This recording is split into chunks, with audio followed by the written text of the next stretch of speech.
Welcome back to American Beef Ranch. My name is Jesse. Today I want to take just a few minutes of your time and tell you why you are a better tester than soil tests are, and the soil tests are not all that.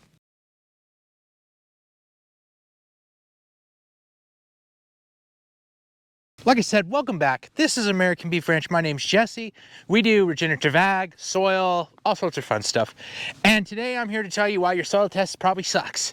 Well, figuratively, not really.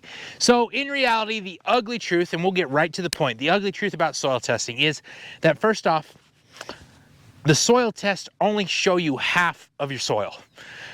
That's problem number one. So what I mean is soil is comprised of minerals, it's comprised of oxygen, it's comprised of water. Okay, so in a soil test, you're only going to see 50%, which is the mineral composition and the state of those minerals. That you're only going to see that 50%.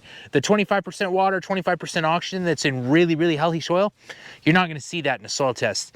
The other problem, independent test companies have homogenized soil samples and sent them to over 50 soil test labs. And you know how many results they get back from those soil test labs? 50.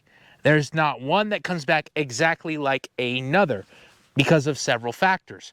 Now, there is a variance of 50% in soil testing in labs. So you could send it to one lab here, one lab there, and it could be way off. The goal with that, with soil test is, right, I want you to think a soil test is like the baby step to healthy fertility. Like you should be soil sampling every field, every spot that's bad 2 or 3 times a year, seeing what's going on. And you should be using it as a guide, not as a go-to fertility plan maker. If you're only making your fertility plan on what your soil test says, you are wasting your money. I guarantee it. I guarantee you are wasting your money.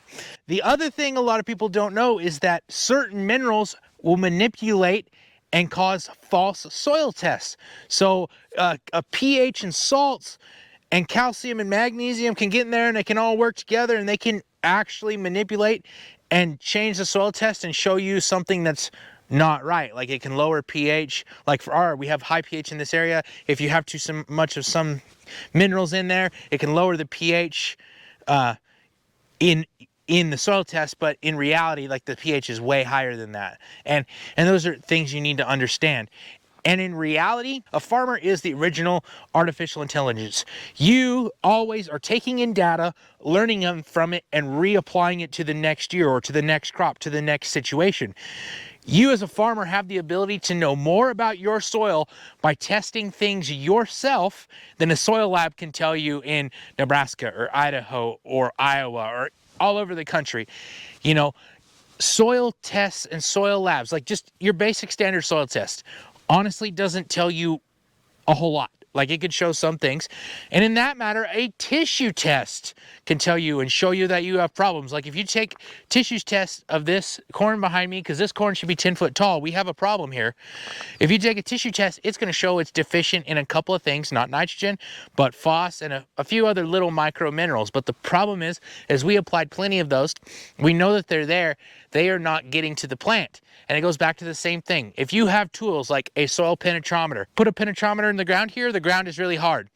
If I take a refractometer, test the sugar of a plant, because sugar is a plant's lifeblood. The plant takes in sunlight and makes sugar, stores it in the ground. That's what plants do. And then they use that sugar to make the seed or make the corn cob or, you know, put into that reproductive stage when they get out of the vegetative stage. A refractometer will tell you how healthy that plant is, because the higher the sugar content or bricks content in that plant, the healthier it is.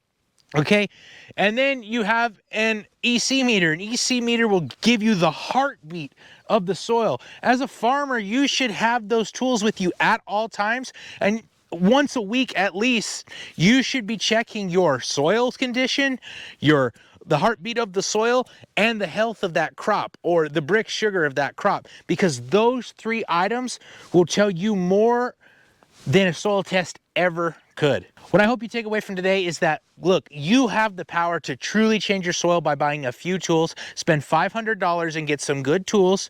That'll buy all 3 tools, learn how to use them, learn how to make them work in your operation, and you will know if your soil is super hard and compacted. You will know if your plants are healthy or getting to a healthy threshold. And you will know if your soil has the correct heartbeat for biological life to survive. And as far as soil testing goes, when you get a soil test, always get a carbon to nitrogen ratio test. Carbon is so important. It is so much more important than we ever give it credit for. And you need at least 15:1 carbon to nitrogen in your soil. And I bet you don't have it, and you bet you probably haven't tested for it. And if you had, awesome. Get that to at least 15:1 and you are making some great progress. And you know what, guys? Keep pursuing good information and keep pursuing soil health. Thank you so much for watching. We'll see you next time.